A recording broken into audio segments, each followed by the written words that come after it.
Pessoal, eu abro esse dia 2 de janeiro com o ataque violento que o Estadão fez hoje em editorial contra o STF.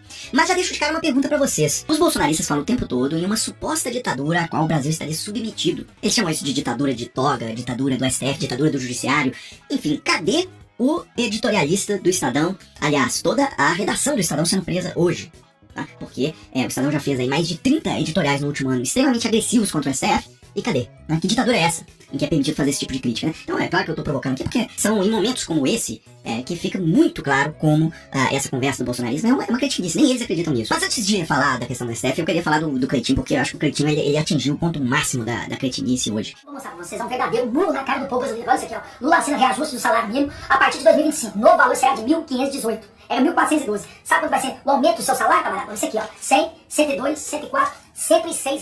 Pessoal, vamos lá, não tô aqui pra falar o óbvio, né? Que o salário mínimo é insuficiente. Isso aí acho que qualquer pessoa no planeta, inclusive tem o Diese que faz o cálculo, o salário mínimo teria que ser por volta de R$6.400 pra cumprir todas as necessidades do trabalhador, de lazer, de etc, de moradia. Então não tô aqui pra discutir isso, eu tô aqui pra analisar a questão do Cleitinho especificamente. O cara é bolsonarista, tá? Apoia o governo Bolsonaro, a família Bolsonaro. Aí é o seguinte, o governo Bolsonaro não deu um centavo de aumento real no salário mínimo nos 4 anos que ele foi presidente, tá? E o Lula já entrou logo no primeiro ano já dando aumento real.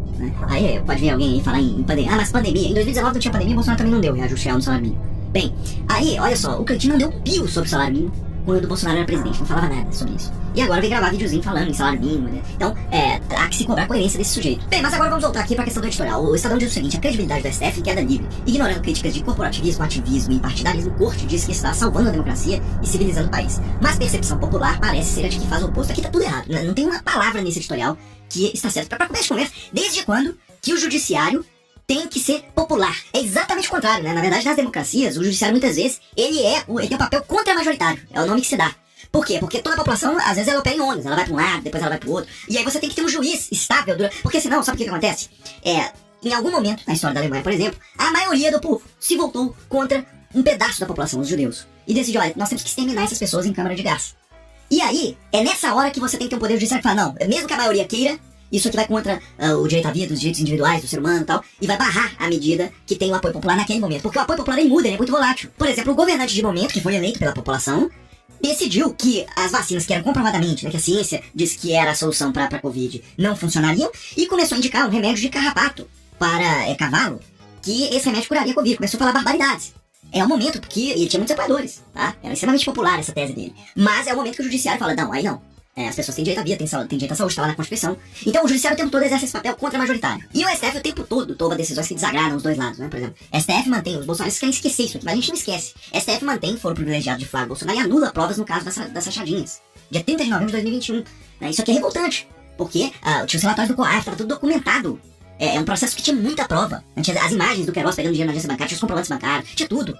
E a gente vê uma pessoa que deveria ter sido punida não foi punida. Bem, ao que consta, né, o que o STF diz é que houve realmente um problema de onde esse processo começou. Né? Começou num juiz de primeira instância, Flávio Bolsonaro era deputado estadual, então ele tinha lá pela Constituição, ele tinha o foro de segunda instância, você deveria ter começado no Tribunal de Justiça do Rio de Janeiro, essa investigação e tal. Então, o STF o tempo todo tem que tomar decisões impopulares. Às vezes toma decisões populares. Né? Por exemplo, essa questão que o STF está exigindo a transparência das emendas parlamentares, etc., que estão sendo roubadas numa parte muito substancial, isso aí é uma questão popular, o povo apoia isso. Inclusive, eu estava analisando uma matéria que está no Valor Econômico, sobre o STF vai ter um julgamento dificílimo aí sobre a reforma trabalhista, tá? Daquela de 2017 do Temer. Então, o STF já julgou 8 temas relativos à reforma, tá? Em 5, o STF manteve o que estava na reforma. Então, por exemplo, manteve aquele fim da contribuição sindical obrigatória, né? Porque alegaram que a Constituição determina que ninguém é obrigado a se filiar ou se manter filiado a uma entidade sindical.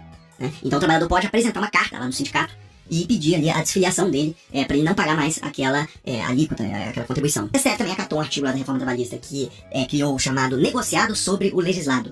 Então, os acordos e convenções coletivas de trabalho que limitam ou suprimem direitos trabalhistas são válidos, desde que sejam respeitados os chamados direitos indisponíveis, aqueles fixados pela Constituição e também por acordos internacionais que garantam a dignidade do trabalhador. E nas últimas sessões de 2024, o STF aprovou o trabalho intermitente. Então, eu citei 3 decisões que do STF que agradaram, por exemplo, os empresários. Então essa conversa, não, mas o STF é de esquerda, o STF só beneficia a esquerda, não sei o quê, é tudo conversa fiada, tá?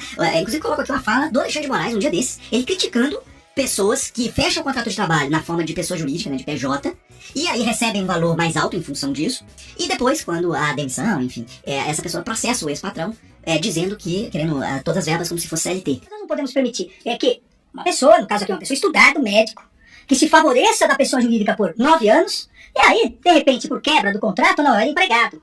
Veja, 25 mil reais, com a diferença de 15 para 27, de 12%, dá 2.500, 2.700, em torno de 2.700 reais por mês, a menos de tributo que ele pagou.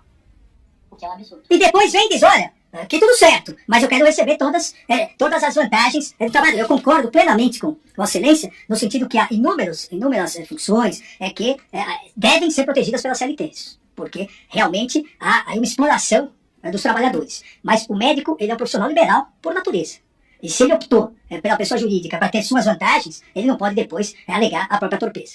Agora, por exemplo, o STF já derrubou artigos da reforma trabalhista feita no governo